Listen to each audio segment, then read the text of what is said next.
कहानी है राजस्थान के खेड़वाड़ जिले के रहने वाले मौसिम खान की, जिसका जन्म एक लोअर मिडिल क्लास घर में हुआ था। बचपन से उसका एक ही सपना था, वो अपने घर वालों के लिए कुछ कर सके और साथ ही अमीर बन सके। जब वो छोटा था तो दुकानों में जाकर काम करता था और साथ ही पढ़ाई भी करता था। साल 2016 में जब वो 22 साल का हुआ तब उसने सुना कि विदेशों में अच्छा पैसा मिल रहा है। तभी उसे लगा कि यही वो मौका है जिससे वो अपने अधूरे सपनों को पूरा कर सके। इसीलिए वो विदेश जाने के लिए तैयारी करता है। सबसे पहले शेखर शर्मा नाम के एक एजेंट से मिलता है जो लोगों को विदेश भेजता है। उससे जब वो मिलता है तो बाहर जाने के लिए बोलता है तो शेखर शर्मा बताता है कि देखो, एक वर्किंग वीज़ा है जो कि अमेरिका का है। तो मौसिम खान बोलता है कि ठीक है, मैं वहाँ चला जाऊँगा। तो शेखर शर्मा बताता है कि देखो, वहाँ जाने के लिए तुम्हें 70,000 रुपये देना होगा और साथ ही तुम्हारा वीज़ा बनाना होगा। तो मौसिम खान अपनी पासपोर्ट की तैयारी करता है और साल 2017 में जैसे तैसे करके अमेरिका पहुँच जाता है। अमेरिका पहुँचने से पहले शेखर शर्मा ने मौसिम खान से कहा था कि देखो, तुम ज़्यादा पढ़े लिखे नहीं हो, तुम 12वीं तक पढ़े हो, इसीलिए मैंने एक होटल में तुम्हें वेटर का जॉब दिलाया है जिसमें तुम लोगों को खाना सर्व करोगे। अमेरिका में जैसे ही पहुंचता है वहां एक डैन नाम का एजेंट मिलता है जो कि मौसिम को जहां पे वो काम करेगा उसके पास, माइकल के पास छोड़ता है। डैन मौसिम को बताता है कि देखो, तुम्हारा काम रहा माइकल के घर में रहना, उसके घर की साफ़ सफाई करना, उसके टॉयलेट साफ़ करना, यहाँ तक कि उसके बाग में घास वास काटना और उसके कुत्ते को नहलाना, उसके कुत्ते की देखभाल करना। तो मौसिम बोलता है कि नहीं, मुझे जो एजेंट जिसने मुझे इंडिया से भेजा उसने कहा था कि मैं तो एक होटल में खाना सर्व करूँगा। तो वहीं वो डैन हंसता है और मुस्कुराकर बोलता है कि देखो, इंडिया से हज़ारों लोगों को ऐसा झूठ बोलकर ले आया जाता है और जब वो अमेरिका आते हैं तो उन्हें छोटी मोटी जॉब दी जाती है। देखो, तुम आप अमेरिका आ चुके हो और तुम्हारे पास कोई दूसरा ऑप्शन नहीं है। तो इसीलिए पहले तो मौसिम हिचकिचाता है, लेकिन फिर देखता है कि जब वो अमेरिका आ चुका है उसके पास कोई दूसरा ऑप्शन है ही नहीं। इसीलिए वो मजबूरी से वो काम करना शुरू कर देता है। मौसिम हर रोज़ सुबह जल्दी उठ जाता है। उठ के सबसे पहले घर की पूरी तरीके से अच्छी सी सफाई करता है, झाड़ू लगाता है और उसके बाद उसके कुत्ते को नहलाता है और बाग में जो घास बड़े होते आते हैं उसे काटता है।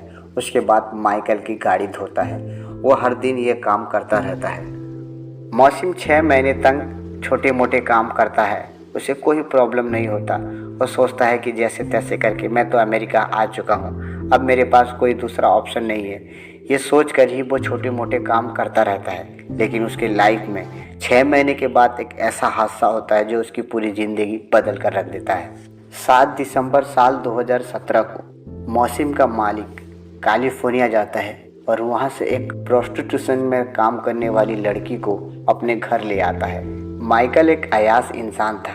वो काफ़ी बदतमीज और काफ़ी शराबी इंसान था। इसीलिए उसकी बीवी ने उससे डिवोर्स ले लिया और उसके बाद उसे छोड़ के चली गई। माइकल अपनी हवस की आग बुझाने के लिए वो अक्सर प्रोस्टिट्यूशन में काम करने वाली लड़कियों के पास जाता था। वो अक्सर किसी न किसी लड़की को उठाकर अपने घर ले आता था और रात में अपनी रातें रंगीन करने के बाद सुबह उन्हें छोड़ दिया करता था। लेकिन उस दिन मौसिम जैसे ही देखता है कि रात के 1 बज चुके हैं और घर का दरवाज़ा खुला है तो मौसिम को थोड़ा अजीब लगता है। वो घर के दरवाजे को बंद करने के लिए माइकल के बेडरूम के पास जाता है, लेकिन देखता है कि दरवाज़ा पूरा खुला हुआ है। तो सबसे पहले माइकल को सर की आवाज़ देता है, लेकिन अंदर से कोई आवाज़ नहीं आती, जिसकी वजह से वो माइकल के बेडरूम में जाता है। जैसे ही वो रूम के अंदर दाखिल होता है तो वो देखता है खून से लथपथ एक लड़की बेड पर पड़ी हुई है। मौसिम देखकर घबरा जाता है, उसे समझ में नहीं आता वो क्या करे। उसके बाद वो तुरंत भागकर अपने रूम पर आता है। माइकल पुलिस को फ़ोन कर देता है कि माइकल के घर पर जाओ, वहाँ पे एक इंडियन ने एक लड़की का मर्डर कर दिया है। पुलिस जैसे ही मौके वारदात में पहुंचती है तो सबसे पहले वो मौसिम को गिरफ्तार कर लेती है। मौसिम 1000 बार ये समझाने की कोशिश करता है कि सर, जब मैं रूम के अंदर गया तो वो लड़की पहले से ही मरी हुई थी, लेकिन पुलिस उसका एक भी नहीं सुनती और तुरंत मौसिम को ही गिरफ्तार कर जेल में डाल देती है। माइकल जैसे ही देखता है कि पुलिस मौसिम को पकड़ कर ले गई है, उसके दूसरे दिन सुबह वो घर आ जाता है और पुलिस जब उससे पूछताछ करती है तो वो बताता है कि नहीं, मैं कल रात को घर पर नहीं था, मैं थोड़ा वाशिंगटन गया था, मेरा कुछ ज़रूरी काम था, मुझे नहीं पता है कि मेरा नौकर किसी लड़की को लेकर आया था और उसकी मर्डर कर, जिससे पुलिस ये यकीन कर लेती है कि मर्डर मौसिम ने ही किया है। लेकिन फिर भी मौसिम को जब पूछताछ करती है, मौसिम बार बार यही कहता है जब मैं उस रूम पर गया तो वो लड़की पहले से ही मरी हुई थी। मौसिम की लैंग्वेज के प्रॉब्लम के कारण जो आदमी हिंदी जानता है उस अफसर को उसे बुलाया जाता है, जिसका नाम रिहान खान रहता है।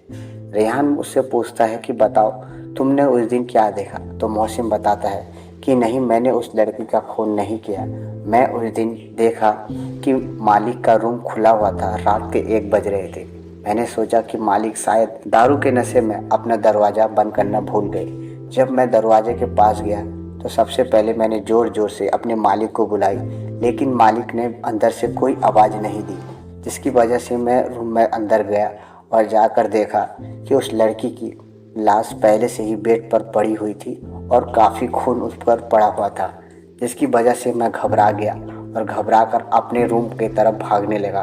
तभी पुलिस ने मुझे आकर अपने रूम से पकड़ लिया।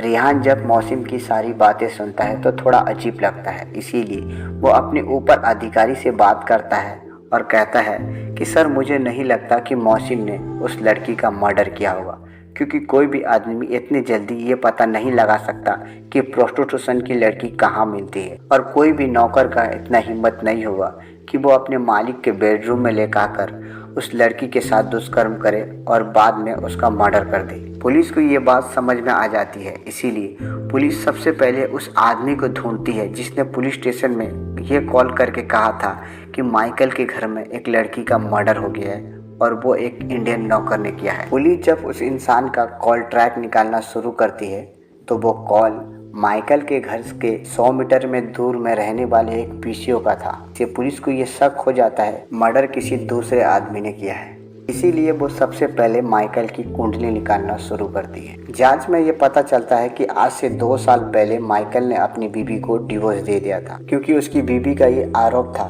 कि उसका पति माइकल काफ़ी ड्रिंक्स करता है और अक्सर आकर उसके साथ मारपीट करता है, जिससे तंग आकर उसकी बीवी ने साल 2015 में माइकल से डिवोर्स ले लिया था। पुलिस सबसे पहले ये पता लगाने की कोशिश करती है कि माइकल 7 दिसंबर की रात को कहाँ था।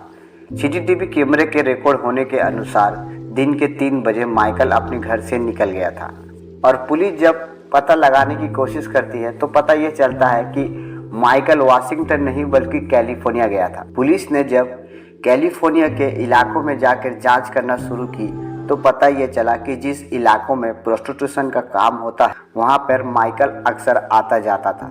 पुलिस ने उस मरी हुई लड़की का फोटो जब वहाँ पे प्रोस्टिट्यूशन में काम करने वाली लड़कियों को दिखाई तो उन लड़कियों ने बताया कि हाँ, इसका नाम जूली है और ये 7 दिसंबर से गायब थी। पुलिस की शक तभी यकीन में बदल जाती है, इसीलिए पुलिस वहाँ ज़्यादा कुछ कहने की वजह सीधा माइकल के घर आना शुरू कर देती है।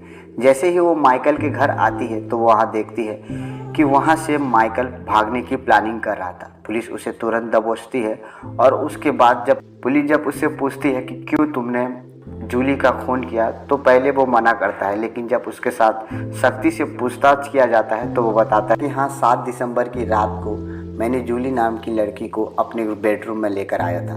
उसके साथ सबसे पहले मैंने सेक्स की और उसके बाद जब दोबारा उसे फोर्स किया तो उसने विरोध किया, मना कर दिया। इसमें मुझे काफ़ी गुस्सा आ गया और मैंने गुस्से में आकर दारू की बोतल उसके सर पर दे मारी। मुझे यह अंदाज़ा नहीं था कि उसकी तुरंत मौत हो जाएगी। जब मैंने उसका नस चेक किया तो वो मर चुकी थी, जिससे मैं काफ़ी घबरा गया और मैं वहाँ से भाग गया। मैं जैसे ही बाहर आया तो मैं सबसे पहले ये प्लानिंग की कि मैं अपने नौकर को ही फंसा दूंगा।